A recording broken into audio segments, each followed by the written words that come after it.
The Indianapolis Colts, and I've been saying this for the longest time now, are victims of their own problems. They're victims of their own doing because they decided a few years ago that they would rather patch up their quarterback problems with having bringing in a guy like Matt Ryan, bringing in a guy like Carson Wentz, bringing in a guy like Jacoby Brissett, bringing in a guy like Philip Rivers, instead of going via the route of let's invest in our future and get a young guy.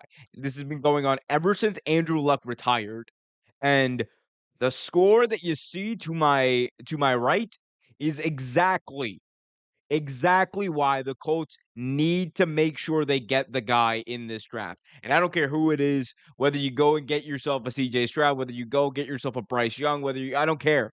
It doesn't matter who you get. The point is, this franchise cannot move forward until they fix their quarterback position. We have been talking about this since 2018.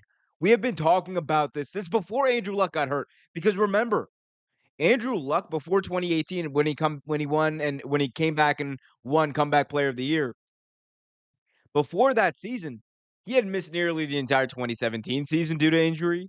He had missed, I believe, a large part of the 2016 and 2015 seasons due to injury as well. So before then, there were calls for the Colts to have a guy ready, have someone prepared to take the place of Andrew Luck.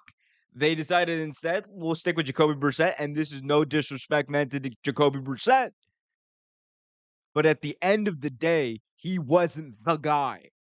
He was another Band-Aid, much like Matt Ryan is another Band-Aid over a gaping wound where the blood is flowing. There are no stitches in sight, and we're just trying to tape it up until we actually get to the hospital. Well, this April or next April, the Colts got to go to the hospital, get their stitches, draft a young quarterback, and finally move forward. You bring in Jeff Saturday, who was a consultant earlier on in the season for the team. He's come in. He's brought an electricity about himself, and I think that has resonated with the team to an extent. But when you look at what went down, and you look at the 3 interceptions, and the fact that here's the thing, I don't want to put all of this on Matt Ryan. It's easy for me to pile on to Matt Ryan. He threw 3 interceptions, but the reason he threw those interceptions was because the Colts defense tonight gave up 54 points. The Colts defense tonight did not play well.